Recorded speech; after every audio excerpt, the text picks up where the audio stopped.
নোয়াখালীর হাতিয়ায় মেঘনা নদীতে বিশাল আকৃতির তিমি মাছ পাওয়া গেছে। পরে কোস্টগার্ড গিয়ে মাছটি নিরাপদে নদীর পানিতে ছেড়ে দেয়। বিশাল তিমিটি দেখার জন্য ভিড় করে উৎসুক জনতা।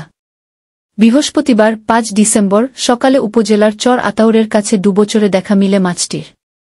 হাতিয়া কোস্টগার্ড জানায়, সকালে জেলেদের কাছ থেকে সংবাদ পেয়ে তারা ঘটনাস্থলে যান। এ সময় চরে তিমি মাছটি কাদার সঙ্গে আটকে থাকতে দেখেন। পরে জেলেদের সহযোগিতায় মাছটিকে টেনে পানিতে নামিয়ে আনেন। জেলেরা সকালে চরে হাঁটার সময় এটি দেখতে পান। ধারণা করা হচ্ছে রাতে জোয়ারে এটি এখানে এসে আটকা পড়েছে। এদিকে তিমি মাছটি দেখতে সাধারণ মানুষের ভিড় জমে নদীর তীরে। অনেককে পানিতে নেমে হাত দিয়ে স্পর্শ করতে দেখা যায়। দেখার পাশাপাশি তারা ছবিও তোলেন। হাতিয়া কোস্টগার্ডের স্টেশন কমান্ডার মো.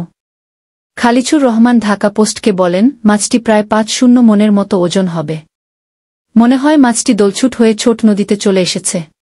বারবার নদীতে নামিয়ে দেওয়ার পরও এটি পুনরায় তীরে উঠে যায়। পরে গভীর পানিতে নামিয়ে দেওয়া হয়। এ বিষয়ে হাতিয়া উপজেলা মৎস্য কর্মকর্তা ফাহাদ হোসেন বলেন, ৩-৪ রকমের তিমি পাওয়া যায় আমাদের সমুদ্রে। হয়তো খাবারের খোঁজে তীরের দিকে চলে এসেছে। গভীর পানির দিকে নিয়ে ছেড়ে দেওয়া উচিত।